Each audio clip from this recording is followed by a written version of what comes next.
دا تاسو راته وایي پهله راته وایي چې واشروم مخې ته ویډیو جوړوي بیا راته وایي چې ته اوس بار ته لاړې فیمس شوې نو بار ته لاړې تاسو سال کې هم خوشحاله نه یې مړی ورک شئ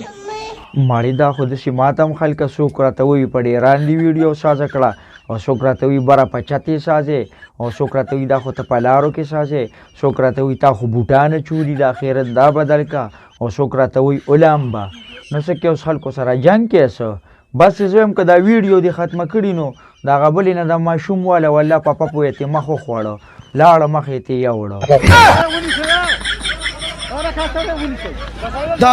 دا لوبې مې چېرته نه کتلې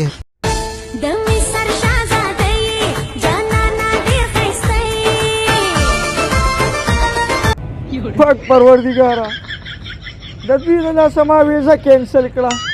ما بیا بار سترګې چا سره نه شم لګولې کیمرامینه بار ته چې لاړ شم د شرمه بیا بار ته نه شم راوتې د دیرې نه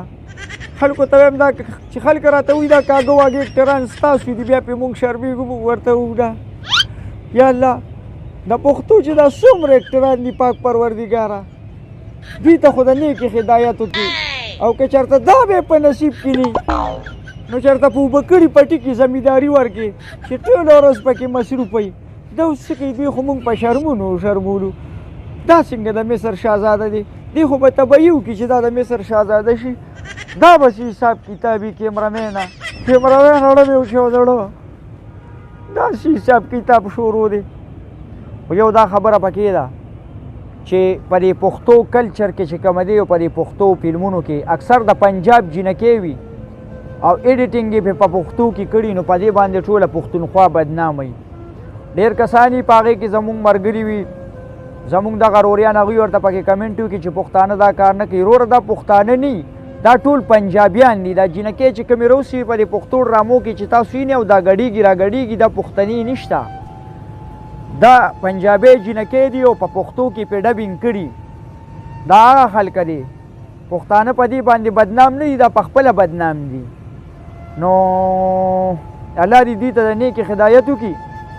ځکه چې نن سبا کوم دا آلات دي او کومې دا ډرامې مرامې دي که نه نو توبه به وکاږي الله یې د دې نه مونږ وساتي